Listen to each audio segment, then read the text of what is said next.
the Silverstone Grand Prix circuit, playing host here to round number 6 of the 2019 JCW Mini Challenge, their second race of the day, the first of which took place earlier on this morning and was a sensational battle, a three-way fight and a race-long fight at that for the victory between Ben Palmer, Jack Mabin and championship leader James Gornall.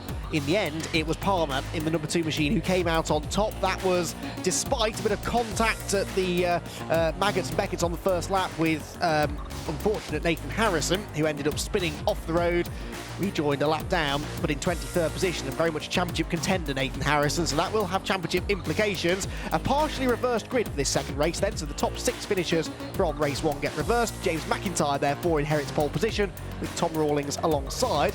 Then Dan Zelos is third with James Gornall, the points leader, 4th on the grid, ahead of the top 2 from race number 1, Jack Mabin and Ben Palmer, Mabin having got past Gornall late on in the race. Sam Weller is the unlucky man that misses out on the grid reversal. He is 7th. Callum Newsham came from towards the back of the grid to finish 8th in race 1, and that's where he starts race 2. Harry Gooding and Rory Cuff share the 6th row ahead of Lee Patterson, who also came from the very back of the grid. He will line up alongside Max Bird. Then it's Keenan Dole and Lewis Gaylor, Jacob Andrews and Lewis Brown, another that came from the back of the grid with a 10-second delayed start. Matthew Wilson and Gilbert Yates are on row 9, while Sam Sheehan and James Griffith share the 10th row. Just outside the top 20, Callum King, one to keep an eye on, and Neil Trotter, 22nd on the grid. Nathan Harrison, definitely the one that we expect to make progress here, with alongside him Josh Stanton, then Jack Davidson and Stuart Gibbs, Richard Newman and Steve King, with Ryan Dignam and James Lukes at the back of the grid. So championship-wise, coming into this weekend, it was very much the Gornall and Harrison show, but of course Harrison's lost some points now to Jiggy, and so James Gornall, who has won races this year, he has won 2 races in fact this year already, just missed out on that victory this morning though, and was running in second for most of the race, challenging Ben Palmer for the lead, but every time he tried to get through it left him under pressure from Jack Mabin, and eventually Mabin was able to find a way past him. Jack Mabin and Ben Palmer most definitely championship contenders though, so too Dan Zelos, who had a fairly anonymous race in 4th place earlier on this morning, was sort of there or thereabouts with the leaders. When they really started battling, he closed in but was never really able to stay with them and challenge, so I wonder whether he can maybe get himself onto the podium from 3rd on the grid in this second race of the day. It's turning into an extremely competitive season of JCW Mini Challenge racing though, this top level of Mini Challenge, the F56 cars that are in every sense of the phrase mini touring cars. A bit of gesticulation there from James Lukes at the back of the grid, but the rest of the field I think are getting ready to go racing. Lights out, away they go. Good start made by McIntyre from pole position by the looks of it. He will hold the advantage down to Copse Corner for the first time. James Lukes, as I suspected might be the case, does not get going. James Gornall there on the inside of Jack Mabin, trying to attack Zelos as well, but I think it's more or less grid order at the front as they exit Copse and head down towards Maggots and Beckett's for the first time. Tom Rawlings attacking James McIntyre for the race lead and gets a bit out of shape through Beckett's. This could be McIntyre's immediate opportunity, because with dirt on, he's already cold tyres. The race leader is off. McIntyre on the grass. He's going to bounce his way back on right in front of the championship contenders. That was very close indeed, and he will plummet outside of the top 10. There'll be a real stack-up effect coming onto the back straight, and we had an incident here in the previous race as well. One car is on the grass down the left-hand side of shot, but the race leader is Tom Rawlings with Dan Zelos 2nd, James Gornall 3rd, Jack Mabin 4th, Ben Palmer 5th, and 6th position I think is Sam Weller. There's Keenan Dole, the black, white and green number 777 car around the outside line, trying to find some clear track, but with the clear track at the moment is Tom Rawlings then, who has not had a podium yet this season, leads them down to Vale, bit of a gap developing between he and the rest of the pack. There's Callum Newsham, the white and red car behind the white and black of Sam Weller, number 11, through Vale, through Club for the first time and back down the new pit straight, past the Silverstone wing. The yellow car there is Lewis Brown, just ducking out of line. Lewis started at the back of the grid, along with 2 other quick drivers, Lee Patterson and Jack Davidson in the previous race. Oh, but a contact was there. The 31 car of Matthew Wilson gets all out of shape, and Matthew Wilson, who is not the son of Malcolm Wilson and former rally driver, displaying some rally driver-esque car control, and likewise there. Who was that across the grass? Is that 46, I think? 45 Callum King, no, maybe it was. It was either Callum King or Stuart Gibbs, 45 and 46 getting out of shape through Village, and there's more contact in front of him as he rejoins, and that's Nathan Harrison entering stage left from the grass. Number 21 was the car that got tagged sideways there, which was Jack Davidson from 25th on the grid. It's all kicking off as usual here in the early stages, and there's been a big shuffle at the front of the field, look, because Dan Zelos there, the green and blue car that was running inside the top 3, has lost a lot of ground somewhere in the middle sector on this lap. So Dan Zelos from 3rd on the grid. Unfortunately, his race starting to unravel already. So a typically action-packed opening lap of racing. In race number 1 earlier on today, we got 9 laps in. At the end of the first lap of this race, it is Tom Rawlings that leads. James Gordon already into 2nd. Mabin is 3rd. Palmer is 3rd. So where's Mabin? Jack Mabin has disappeared altogether. Now, he and Dan Zelos were running nose to tail. I wonder whether or not those two have come together. The 46 car of Stuart Gibbs is losing ground, so I think it was him that got out of shape going in towards Village. But we have lost somewhere Jack Mabin, and that is significant because the man who was 2nd in the previous race appears to be destined for the pit lane, so according to my timing screen. Oh, and off has gone Stuart Gibbs again, isn't it? That's 46 that's off at Cobb's Corner this time. So Stuart Gibbs, having already dropped down the order, has been off in spectacular fashion at the first corner.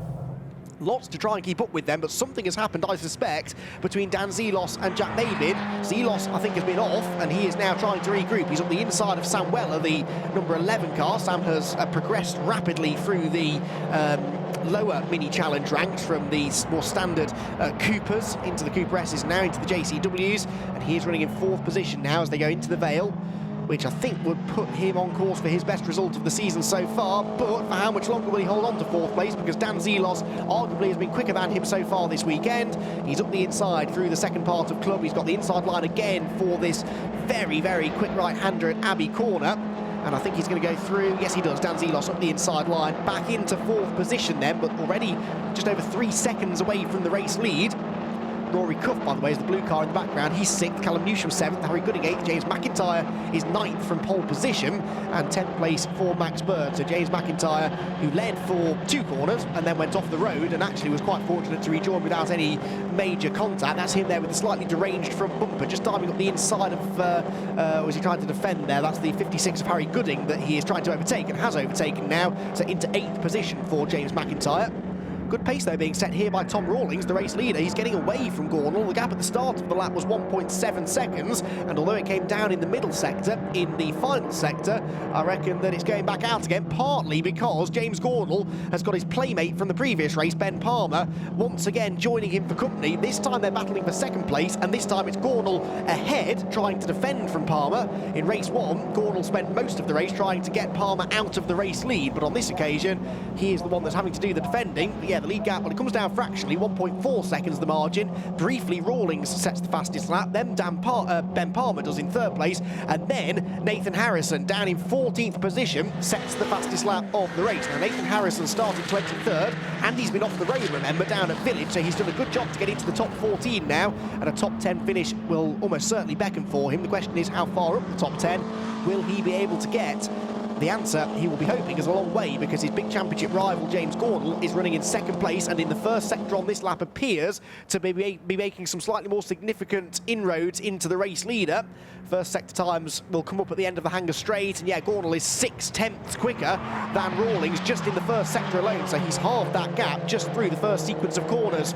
There's number 44, Max Bird, defending the inside line for the race lead. There's been a mistake, I think, for Tom Rawlings. He's under all sorts of pressure down towards Vale, and again, though, Gornall goes for the race lead and loses 2nd place to Ben Palmer. That was exactly what we saw in race 1, when it was Jack Mabin that was applying the pressure to Gornall. Gornall was trying to get the race lead, went for a move that did not work, and ended up costing himself a position. 56 is off the road as well, and that's Harry Gooding, unfortunately, from inside the top 10. He was 9th place, but he's dropping down the timing pillar to the left-hand side of your screen.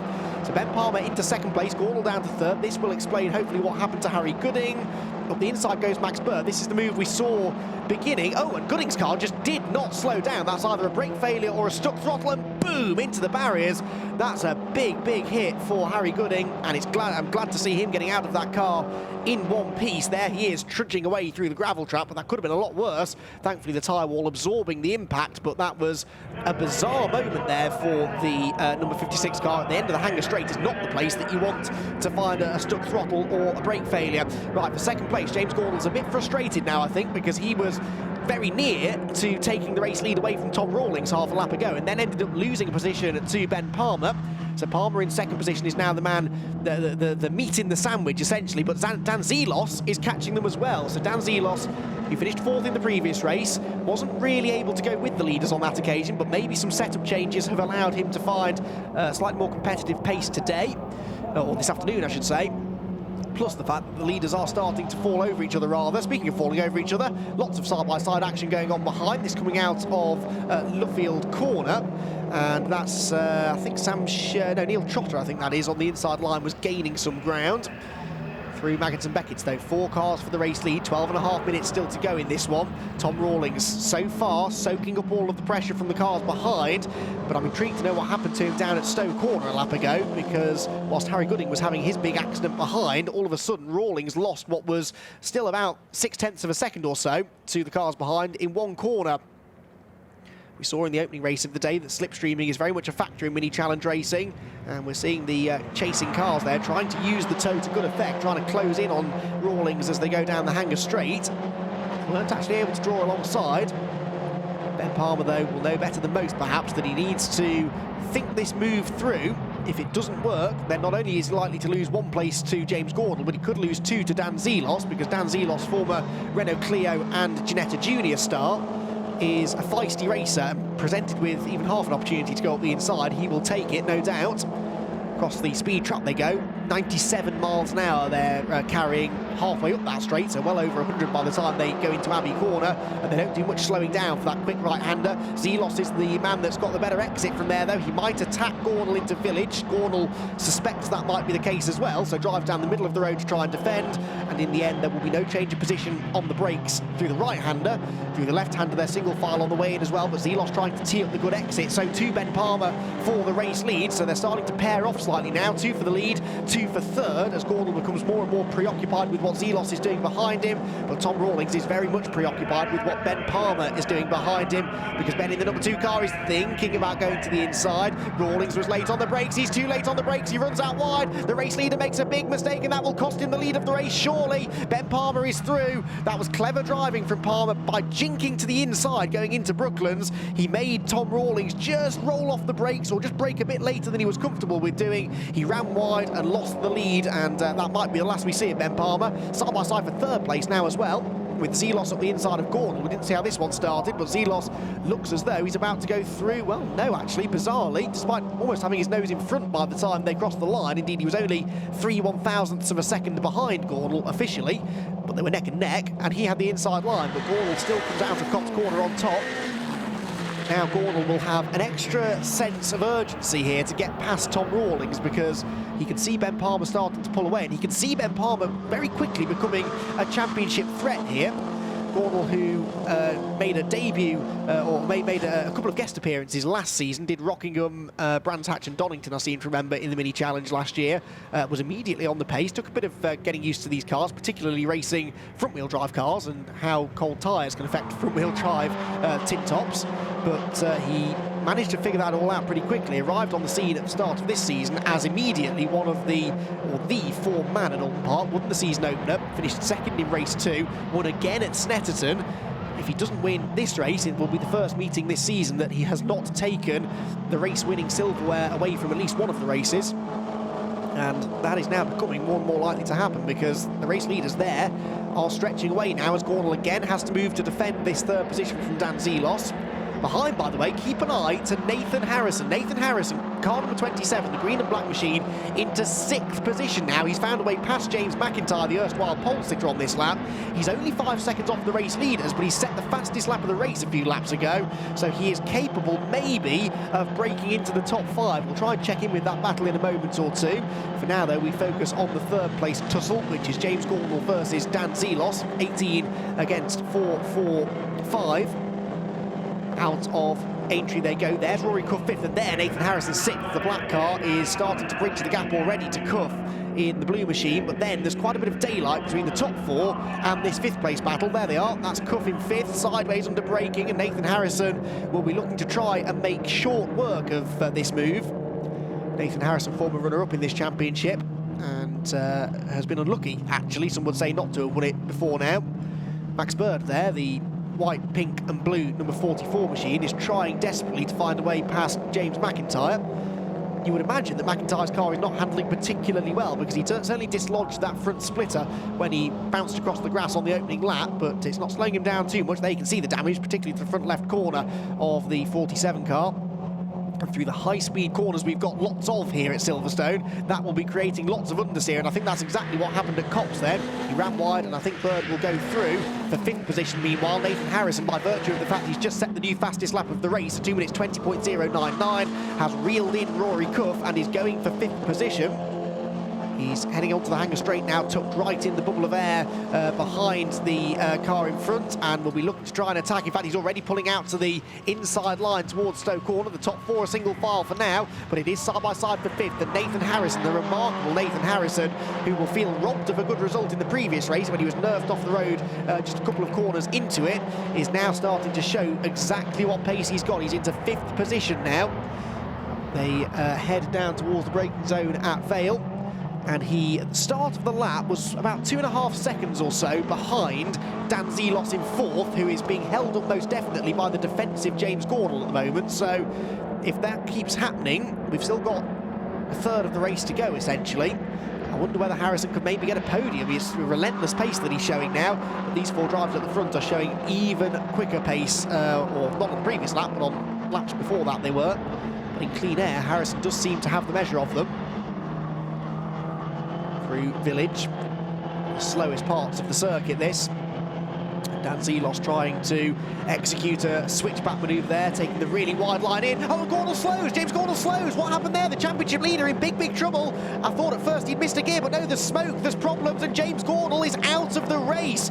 What drama here in race number 2 at Silverstone. He pulls immediately behind the barriers, and James knew immediately that the jig, so to speak, was up, and he is out of the race. So this man, Nathan Harrison, how quickly your fortunes can change. James Gordon took big points out of him in race 1 when Harrison had the spin and finished 23rd, and now in race 2, well, any points that Nathan can get out of this race now are going to potentially prove to be utterly vital in his championship campaign.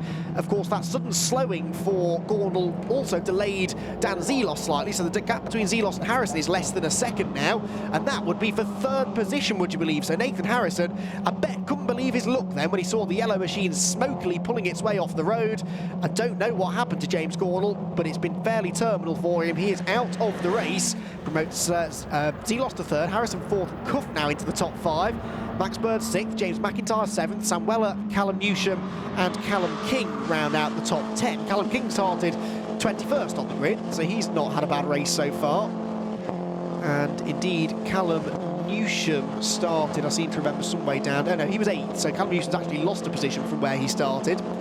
Keenan Doyle just outside the top 10, but now what further progress can Dan Zelos make? He's in the tow. Speaking of being in the tow, this I think is Callum Newsham, who is attacking Sam Weller, who too has faded over recent laps. He was in the top 5 early on.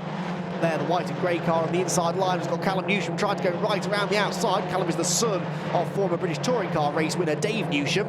Callum very much following in his father's footsteps. Dave, we don't see racing all that often these days. He chose to take a step back from his racing career to focus on and support his son's blossoming career. And it's good to see Callum Newsham getting out there, at least for this race. He was due to start on pole position, remember, for race 2 at Snetterton last time out, only for the car to expire in mysterious circumstances on the green flag lap, so he never actually had the chance to start from pole. This time around, not such a high grid position, but at least he's still going, and he is attacking hard for 8th position. Speaking of attacking, Nathan Harrison on the tail now of third place man Dan Zelos, who is not a million miles behind second place man Tom Rawlings, who is still not that far actually behind the race leader Ben Palmer. There you can see the visual gap. That was less than a second at the start of the lap, and in the first sector Rawlings did a personal best and was quicker than Palmer, the race leader. For third place, Harrison's looking to the inside of Dan Zelos, who locks up as he brakes as late as he dares. There are 2 or 3 different lines you can take into Brooklands. There's the wide line, which is arguably the quicker of the 2 lines, or there's the tight attacking line, which Nathan Harrison was trying to use to his advantage to move into third position. We've spoken about this relentless progress through the order for Harrison, but the higher up the order you get, the harder the overtakes become. And with only now 3 minutes and 20 seconds left on the clock, there will be 2 laps remaining for Nathan Harrison to try and get into a podium position. The race win might be a step too far, but third and maybe second place is still doable. Dan Zelos, though, has been given the hurry up as well, and he's starting to reel in Tom Rawlings in front. Outright fastest third sector last time around for Nathan Harrison, but now look, they're all together, so we may have seen the last of fastest lap times. This is now all about racecraft, trying to find his way past the 2 cars in front. Ben Palmer starting to eke out the advantage ever so slightly in the first sector, actually still not quite as quick as Rawlings behind, but Rawlings is having to really defend hard towards Stowe, and Nathan Harrison at the back of the queue has nobody to defend from, so he can go right around the outside into third place already. What a brilliant move that was. Dan Zelos got balked behind the presumably early braking Tom Rawlings, and that allowed Harrison to carry all the momentum in the world around the outside line, and he's onto the podium. Now, what about second position?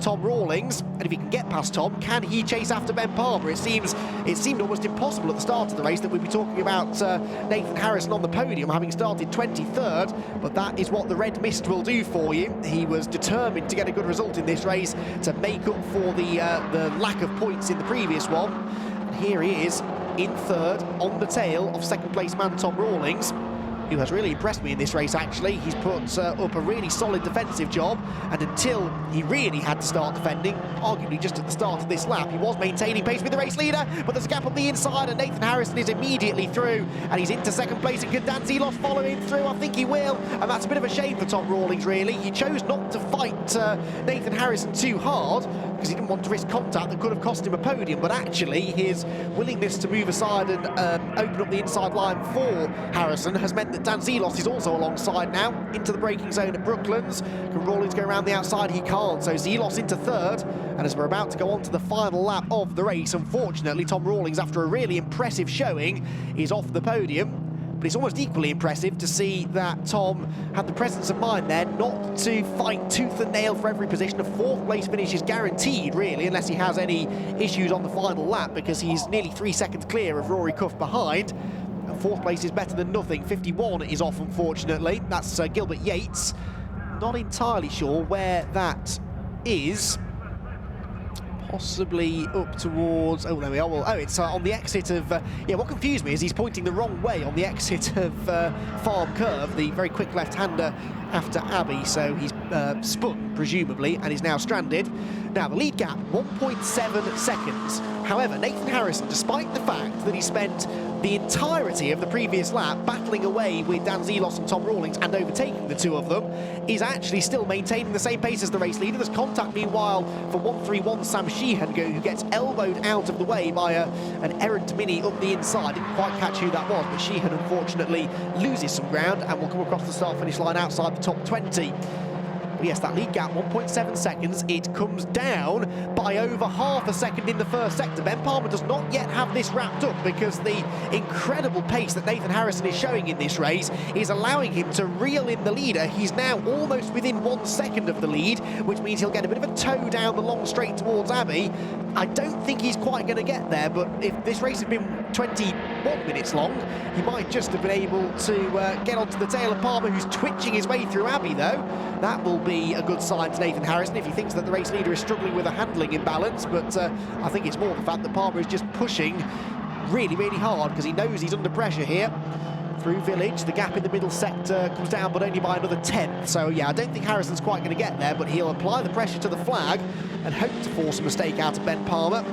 Ben Palmer, the race 1 winner, is going to become the first man to double up in a weekend. No one has yet won both races of a weekend, and Ben Palmer who was a little bit further down the point standings than he'd have liked coming into this weekend. We said before race one, a double race victory would go down very nicely, and it looks as though that's exactly what he's going to get, because with just 2 more corners to go, Nathan Harrison, despite being quicker than him again by about 4 tenths in the third sector, is not quite going to get there. It's still been a marvellous drive, this from Harrison, from 23rd on the grid to 2nd, but Ben Palmer it is who will take the double victory here at Silverstone. Rounds 5 and 6 of the mini challenge in the JCW class go to Ben Palmer.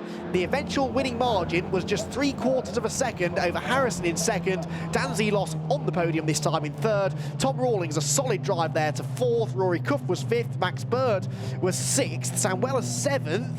And then 8th place will be 21 Jack Davidson, because there's been a time penalty applied, I think. Yeah, car 45, which was Callum King, has been given a 5-second track limits penalty on the last lap, so he drops down, well down the order. In fact, according to my timing screen, he hasn't actually crossed the line anyway on the final lap, so it may be irrelevant. Either way, Sam Weller is 7th, Jack Davidson into 8th, Keenan Doll 9th, and James McIntyre from pole position. Then the grass on the opening lap recovers to a solid 10th place finish.